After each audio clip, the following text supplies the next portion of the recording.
오늘 저는요, 말씀을 준비하다가 사실은 에베소의 소동 사건을 다루려고 했는데 오늘 본문에 나오는 21절 말씀을 읽다가 제가 크게 은혜를 받았어요. 그래서 제가 21절 말씀을 통해서 받은 은혜를 여러분과 나누고자 원합니다. 21절 말씀을 함께 읽어보도록 하겠습니다. 이 일이 있은 후에 바울이 마케도냐와 아가야를 거쳐 예루살렘에 가기로 작정하여 이르되 내가 거기 갔다가 후에 로마도 보아야 하리라 하고. 아멘. 21절 말씀에 보면요, 제일 눈에 띄는 단어가 바로 이 일이 있은 후에 라는 단어예요.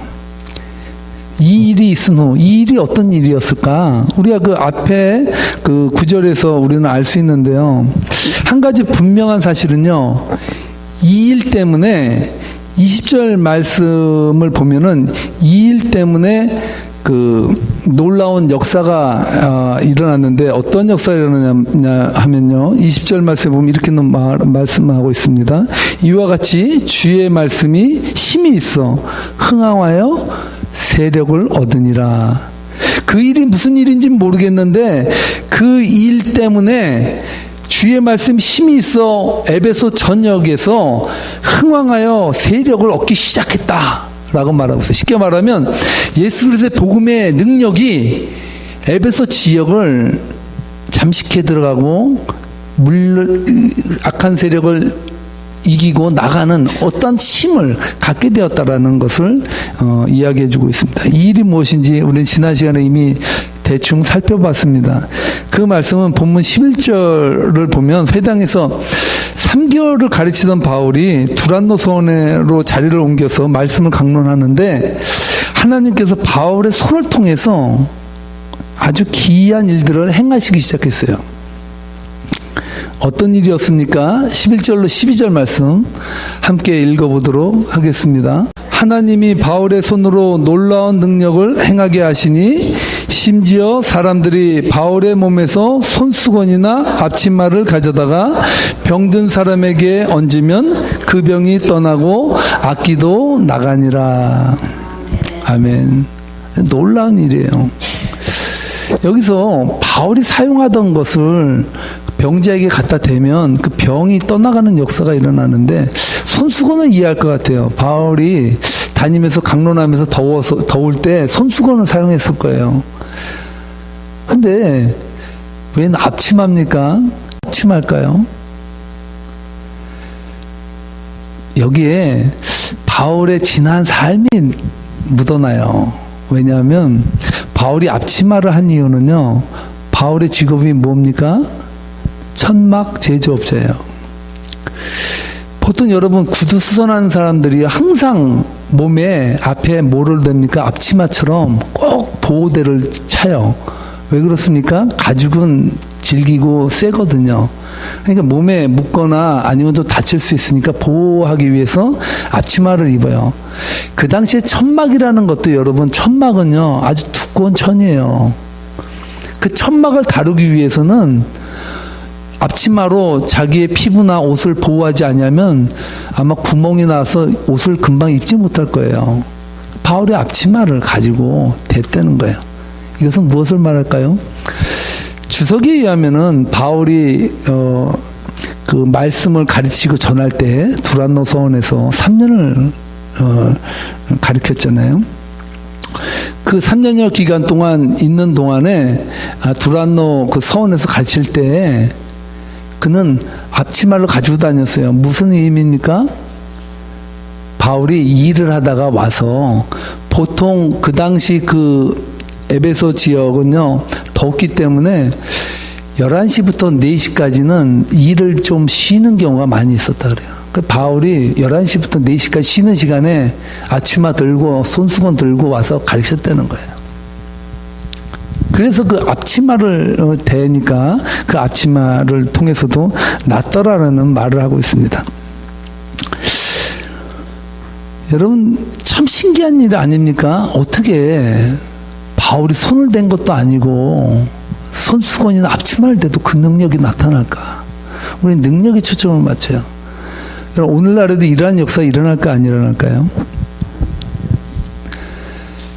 선교지에서는 일어나요. 이번에 저희 교회에 다녀갔던 조규부 선교사님 있지 않습니까? 참 그분은 저의 동료이면서 참 영적으로 교제를 많이 나눴어요.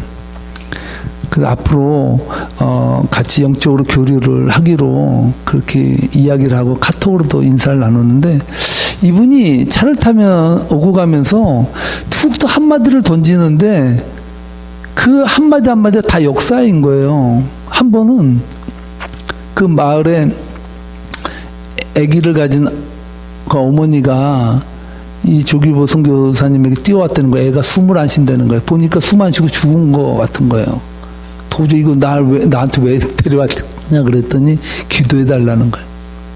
어떻게 조규보 선교사님이 번쩍 하늘에다 얘를 올려놓고, 하늘에 들어 올려놓고 기도했다는 거. 하나님, 이 아이를 살려달라고. 놀라운 일이 일어났어요.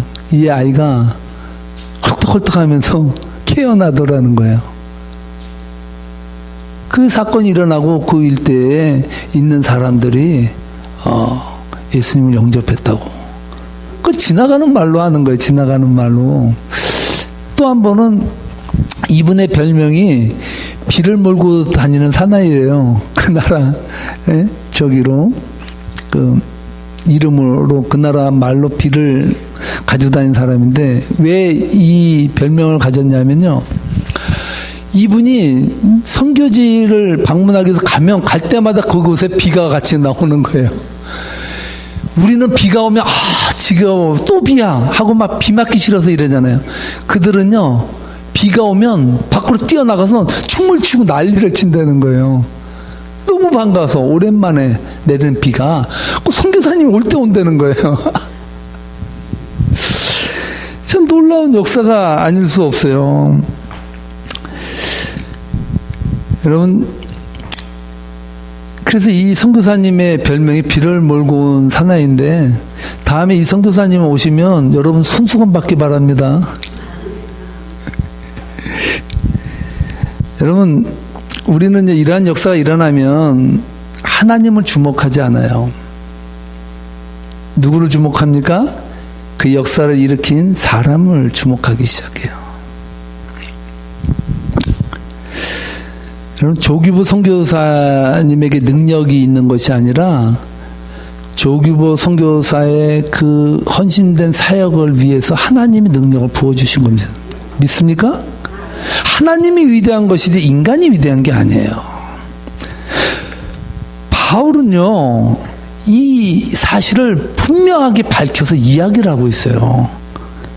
뭐라고 말하냐면, 하나님이 바울의 손을 통해서 역사하셨다. 할렐루야. 이것을 놓치면 안 돼요. 바울이 역사를 일으켰다. 이렇게 말하면 벌써 골치 아파지는 일이죠. 하나님이 바울의 손을 통해서 역사하셨다. 할렐루야. 오늘 김 목사의 손을 통해서도 하나님께서 역사하실까요? 안 하실까요? 역사하십니다. 여러분들의 손을 통해서 역사하셔요. 간절함과 하나님의 능력이, 하나님은 무엇이든지 할 수 있기 때문에 하나님은 하실 수 있어요. 하나님이 때에 맞는다면 하나님은 그 역사를 베푸세요.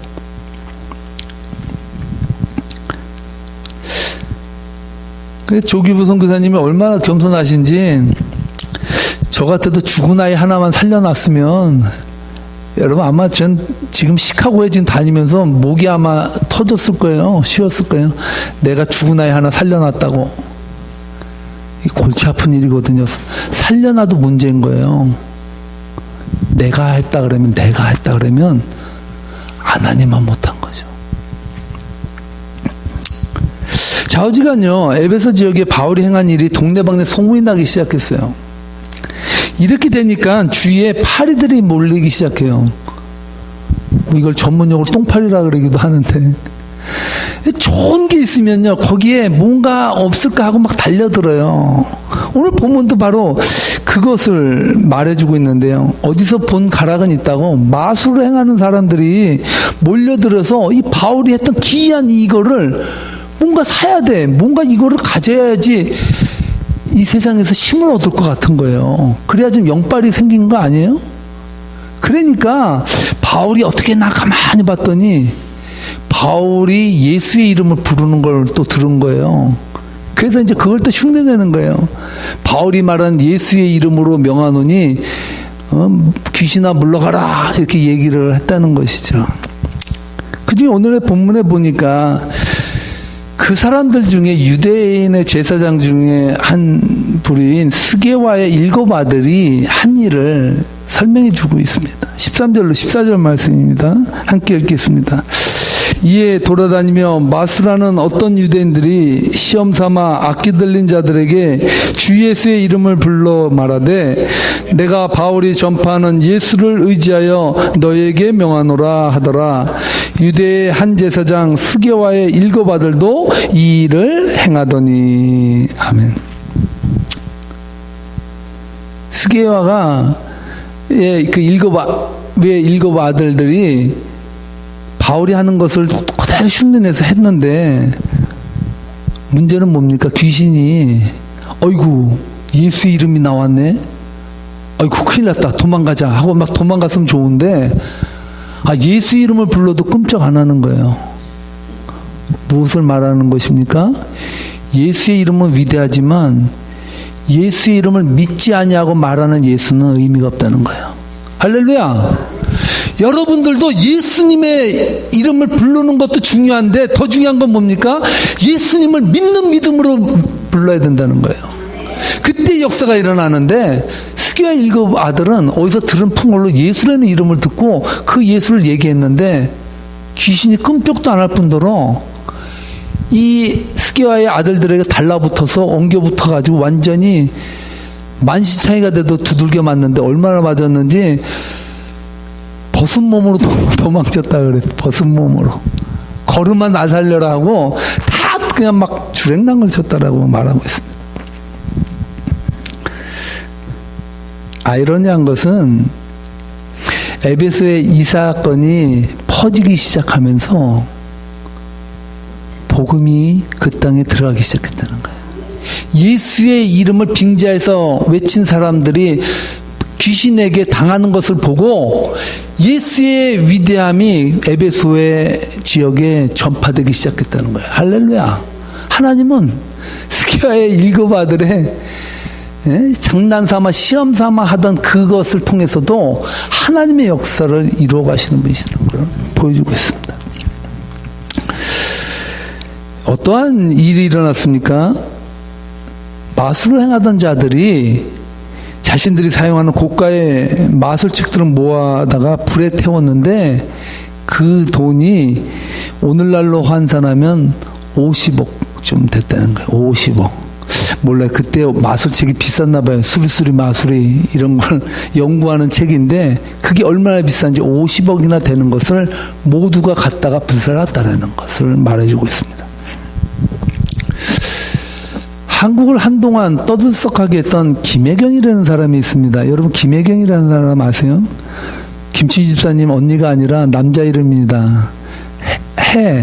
썬이에요. 해가 여의가 아니라. 이 김혜경이라는 사람은 그 원래 직업이요 남자 미용사입니다. 그 당시에 이분이 전두환 정권 시절이었으니까 꽤 오래된 이제 그 전이니까 더 한 70년대 미용사를 했으니까 그 당시에 남자 미용사는 거의 드물었습니다. 그 잘 나가는 거예요 서울서. 아주 그렇게 잘 나가고 있던 한 날 어느 날 저녁에 자는데 누가 부르더라는 거예요. 야, 나 좀 만나러 와라 이러는 거예요. 저녁에 그 음성이 들려요. 아니 누가 날 이 저녁에 불러? 그렇게 가지고 그 부르는 음성을 따라서 갔는데 거기가 망우리 공동묘지였다는 거예요. 망우리 공동묘지에 갔더니 너 나를 앞으로 섬기고 나한테 배우면 너에게 모든 명예와 이 세상에서 모든 것을 맞출 수 있는 그 점과 손금 보는 것 그런 것을 다 가르쳐 주겠다 이렇게 말하는 거예요. 이 사람이 김혜경이라는 사람이 망우리 공동묘지에서 50일간을 물만 먹고 12시면 나타나서 이 귀신이 와가지고 가르쳐 주는데 점 보는 법, 손금 보는 법, 관상 보는 법 그런 모든 것들을 가르쳐 주더라는 거예요. 50일 후에 이 사람이 하산을 했는데 완전히 오리지널 귀신에게 정규 교육을 받은 거예요. 요즘 말하면 신학교 무어가 나온 게 아니라 정규 인류 신학교에서 아주 탑클래스로 졸업한 거죠. 계급이 달라진 거예요, 이 사람이. 이분이 신기가 아주 세가지고 얼마나 셌는지 나중에 단군교라는 거를 만들어요. 한국에 한동안 전두환 시절에 단군교라는 그 교가 아주 그냥 성행했던 적이 있거든요. 이 사람이 단군교 교주예요. 이 사람이 얼마나 센지 이 사람은 상대를 하는 게 점 모르는 사람 상대하는 것이 아니라 점 치는 사람들을 상대해서 그 우두머리로 있었으니까요. 이 사람의 수제자가 70, 80 먹은 할머니들이 많다는 거예요. 그 영의 세계에서는 나이가 관계없이 영의 그 힘이 얼마나 세냐에 따라서 서열이 나눠진다 그래요. 근데 이분이 아주 유명하게 된 계기가 있는데 11.6 사태가 일어나기 전에 그 사태가 일어날 것을 맞춰요. 그리고 그때 박쥐 가진 성의 대통령이 죽고 전시성을 가진 사람이 대통령이 된다라는 것을 전두환 대통령의 참모진인 사람을 불러서 그 얘기를 해줘요. 나중에 전두환이 진짜 대통령이 됐잖아요. 그걸 알아맞혔어요. 귀신이 기가 막히게 그것을 가르쳐줬다는 거예요.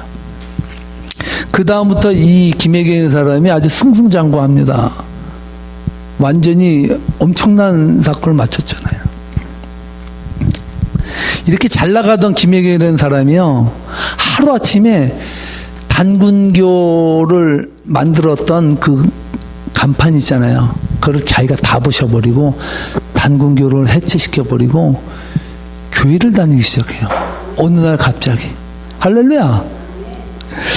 원래 이분은요, 작은 시골 마을에 살았는데 어려서부터 신기가 있었다고 해요. 그래서 어떤 사람들, 가는 사람들마다 얘는 신기가 있어서 나중에 무당이 돼야 될 것 같다고. 이 부모님은 그게 너무나도 싫어가지고 이 아들을 무당시켜서 안 된다는 생각으로 구슬하고 교회를 보냈다는 거예요. 교회만큼 센 이 무당을 이길 사람은 하나님밖에 없다는 걸 엄마가 옛날에 시골 사람이 어떻게 그걸 알았는지 얘를 주일학교에 보내가지고 그냥 교회에서 하나님 말씀 배우게 한 거예요. 그렇게 하나님 말씀 열심히 배웠는데도 불구하고 자라면서 돈을 많이 벌게 해준다는 그거에 빠져서 완전히 무당의 상무당이 된 거죠. 근데 어느 날 하나님이 이 김혜경 무당을 찾아온 거예요. 이제 됐다, 돌아와라. 나는 하나님이다. 이 음성이 들린 거예요. 근데 이 김혜경이라는 사람이 도저히 버릴 수가 없어. 왜? 나이 40대에 어떻게 이게 잡은 기회입니까? 완전 전두환 대통령하고 같이 놀 수 있는 급인데 이제는 부귀영화가 자기 앞에 있고 한 번 구슬하면 1억씩 받는데 이걸 어떻게 놓느냐고 이런 생각이 드는 거예요. 그래도 계속해서 하나님께서 그를 찾아왔다는 거예요. 근데 신기한 것은 하나님께서 네가 나를 믿으면 내가 너에게 부귀영화를 줄게. 네가 나를 믿으면 너에게 이 세상이 줄 수 없는 권세를 내가 너에게 줄게. 이 얘기를 하는 것이 아니라 하나님 올 때마다 그런다는 거야. 나는 너를 사랑한다. 나는 너를 사랑한다. 김혜경이라는 사람이요, 하나님이 자신을 사랑한다는 그 말에 녹아버렸어요. 그날로 단군교 간판을 다 떼고 김혜경 목사님이 됐어요. 신학교를 가서. 할렐루야. 근데 이 김혜경 목사님께서 한 집회를 갔는데 어느 한 집회에서 이제 밥을 먹으면서 이제 서로 대화하는 시간이 있었다 그래요. 그때 한 사모님이 그렇게 물어보더라는 거예요. 목사님 무당에서 목사가 이제 되셨는데 하나님한테 무슨 복을 받았습니까? 어떻게 이분이 교회 목회를 7년 했거든요. 7년을 하면서 목회를 하면서 교회 성도가 늘었습니까? 아니면 예수님 믿고 나서 더 물질의 축복이 많이 왔습니까? 아니면 예수님 믿고 나서 영역으로 더 많이 다른 걸 더 많이 받습니까? 이렇게 묻더라는 거예요. 이 말을 들은 그 김혜경이라는 사람이 그 말을 해요. 사실은 이분이 7년간 목회를 하다가 목회를 그만뒀어요. 왜 그만뒀는지 아세요? 성도들이 와가지고 하나님의 말씀을 배우려고 하는 것이 아니라 좀 점점점 한번 쳐달라고 그런 사람들이 많더라는 거예요. 그래서 그만뒀다는 거예요. 근데 이분이 그 집회에서 그 사모님의 질문에 아주 기가 막힌 대답을 하는데요. 뭐라고 대답하냐면요. 저는 지금 예수님 만나고 15년 동안을 그리스도인으로 살아왔다는 것, 그 자체가 하나님께 받은 은혜이고 기쁨이고 감사입니다. 그 전에 점치면서 그 부귀영화 누리던 것보다 하나님과 함께 동행하면서 하루하루를 살아가는 이것이 나에게 준 하나님의 큰 은혜입니다. 이렇게 말했다는 거예요. 그것도 이렇게 말해요. 한국의 그리스도인들은 예수 믿는 것 자체만으로도 축복으로 알고 감사로 알아야 하는데 자꾸 물질적인 것, 자꾸 무당에게 쫓아가서 원하는 것처럼 하나님을 무엇인가를 나에게 줘야 될 상대로만 여기면서 믿는다. 그게 좀 아쉽고 때로는 내가 방황할 때가 있었다라고 고백을 하더라고요. 여러분, 그는요, 이 교회 집회를 가서 무수히 많은 교회를 다니면서 집회를 하면서 엄청난 헌금 사례를 받았는데 그 사례랑 또 이분이 책을 썼어요. 그 책이 베스트셀러가 돼서 엄청나게 팔려서 인세가 많이 들어왔는데 그 돈을 다 필요한 사람 없는 사람에게 기부해 주고요.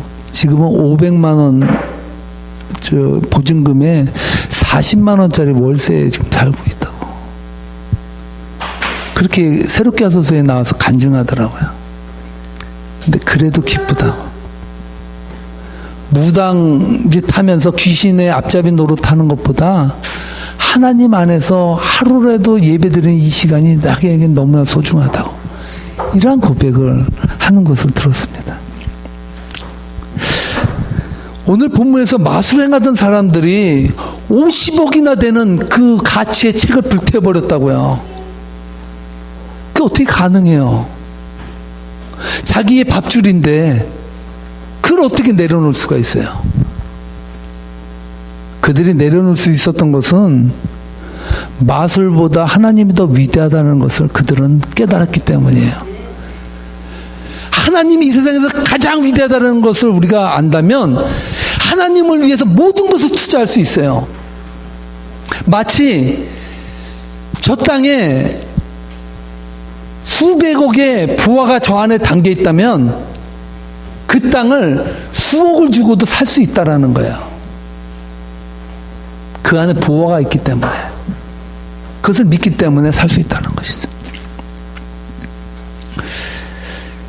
오늘 본문에서 21절 말씀은요, 그 일이 있고 나서요, 바로 그러한 사건들을 통해서 엄청나게 하나님의 복음이 에베소 땅을 휘젓고 나서 그 일이 있고 난 후에 어떤 일이 있었는지 말해주는데요. 어떻게 보면 이 구절은요, 21절 말씀은 제가 21절 말씀에 은혜를 받았다고 말씀드렸는데 이 구절은요, 어느 주석에서도 해석하고 나가는 게 별로 없어요.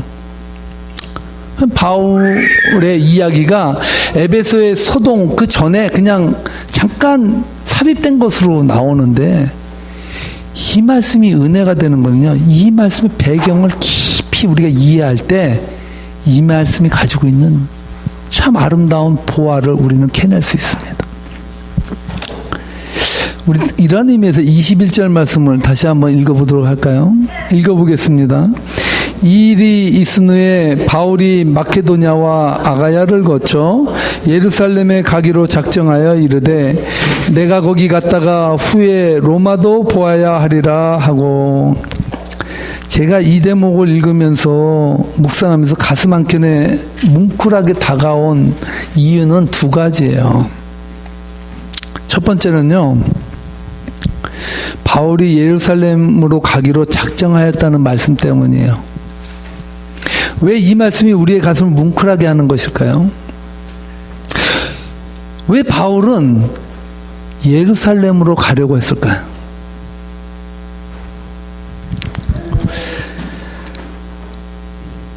오늘 본문에 보면요, 바울은요, 예루살렘으로 가는 일을 뭐라고 말합니까? 예루살렘에 가기로 작정하여. 그 말은 뭡니까? 결단했다는 거예요. 난 꼭 예루살렘을 갈 거야. 이렇게 말했다는 거예요. 가야 될 분명한 이유가 있어요. 그 이유가 뭐냐? 그 이유가 마케도냐와 아가야를 먼저 거쳐야 됐어요. 거기를 거쳐서 예루살렘을 가야 돼요. 예루살렘 먼저 가면 안 돼요. 마케도냐와 아가야를 거쳐야 돼요. 그러면 마케도냐와 아가야에서 뭐를 하려고 바울은 거기를 거쳐서 꼭 예루살렘으로 가기로 작정했을까요? 그것은 로마서 15장 25절로 26절 말씀을 읽으면 우리가 이해를 할 수 있는데, 로마서 15장 25절로 26절 말씀 함께 읽어보겠습니다. 그러나 이제는 내가 성도를 섬기는 일로 예루살렘에 가노니 이는 마케도냐와 아가야 사람들이 예루살렘 성도 중 가난한 자들을 위하여 기쁘게 얼마를 연보하였음이라. 할렐루야. 예루살렘에 기근 때문인지 무엇 때문인지 너무나도 힘들게 살아요. 너무나 어렵게 살아요. 그래서 어떻게 합니까? 마케도냐와 아가야 사람들이 예루살렘 성도 중 가난한 자들을 위하여 기쁘게 할 연보를 그들이 했다는 거예요. 이것을 가지러 마케도냐와 아가야를 거쳐서 예루살렘으로 가기로 작정을 했다는 거예요. 그러면 바울이 예루살렘으로 가고자 한 이유는 무엇입니까? 그들을 돌보기 위한 사랑 때문에 갔다는 거예요. 그래서 이 대목이 짠하다는 거예요. 두 번째, 이 본문이 우리에게 짠한 이유는요, 바울이 이렇게 말해요. 마지막에 뭐라 그럽니까? 그리고 난 후에 로마도 보아야 하리라, 이렇게 말하고 있어요. 우리는 바울의 스토리를 모르면 이 대목이 그리 울림이 없을 것입니다. 그러나 바울의 스토리를 아는 성도들은 이 말이 무엇을 의미하는지 잘 알아요. 우리는 바울이 로마를 어떠한 처지로 가게 되었는지 알잖아요. 바울이 로마로 가는 길은요, 선교사의 길로 간 것이 아니라 죄수의 몸으로 갔어요. 바울은 선교를 하기 위해서 간다고 생각을 했어요. 근데 하나님은 그를 죄수의 몸으로 구금 상태에서 로마로 가게 했다고요. 그래서 짠해요.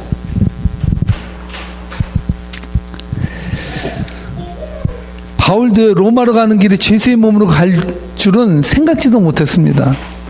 그런데 하나님은 바울이 로마로 가는 길을 황금길로 치장한 것이 아니라 죄인을 후송하는 그 죄인선에 태워서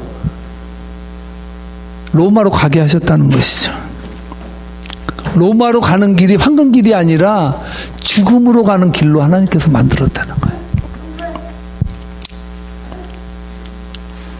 하나님은요, 바울에게 3층 천을 볼 수 있는 은혜를 줬어요. 그래서 그는 3층 천을 본 후에 이 세상을 살 때 내가 사는 것은 그리스도를 위해서 사는 것이니 죽는 것도 유익하다고 할 정도로 죽음을 초월해서 살았던 사람이 바울이에요. 그런 영광을 가진 사람에게 하나님은 영광의 길을 주신 것이 아니라 십자가의 길을 하나님은 제시해 줬다는 거예요.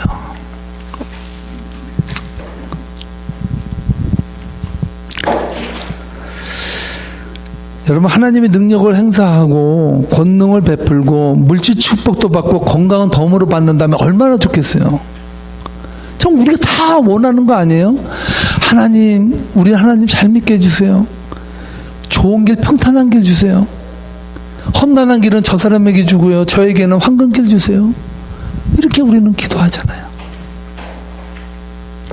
근데 하나님은 바울을 로마로 보낼 때 죄수의 몸으로 보내셨다는 사실이에요. 은혜가 된다는 것이죠. 여러분, 그리스도인이 걷는 길이요, 하나님께서 부귀영화를 우리에게 주실 때도 있어요. 근데 그 주시는 것은 축복이 아니라 사명 때문에 주세요. 그렇기 때문에 부귀영화의 축복이 우리에게 능력이 되고 축복이 될 수도 있고 우리에게 화가 될 수도 있어요. 왜 그렇습니까? 그것은 사명이기 때문에 사명으로 감당 아니하고 자기 입에 먹기 위해서, 자기 입을 위해서 살아가는 사람에게는 그것은 독이에요. 그건 축복이 아니에요.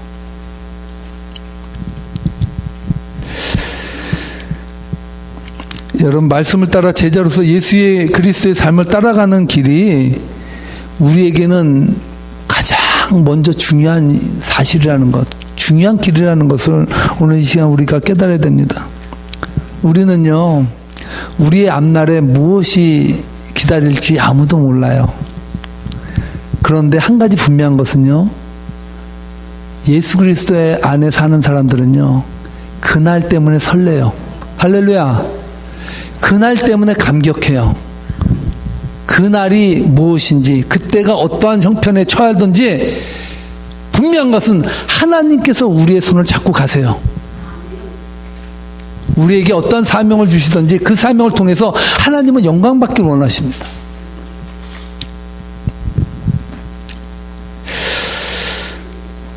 그래서 여러분, 어떠한 삶이 전개되든 우리의 의무는 하나님께 영광을 돌리는 데 있습니다. 우리 시편을 많이 묵상하잖아요. 시편 묵상할 때 가장 중요한 게 뭡니까? 다윗이나 어떤 시나 봐도 어떠한 처지에 있어도 하나님 앞에 영광을 돌리잖아요.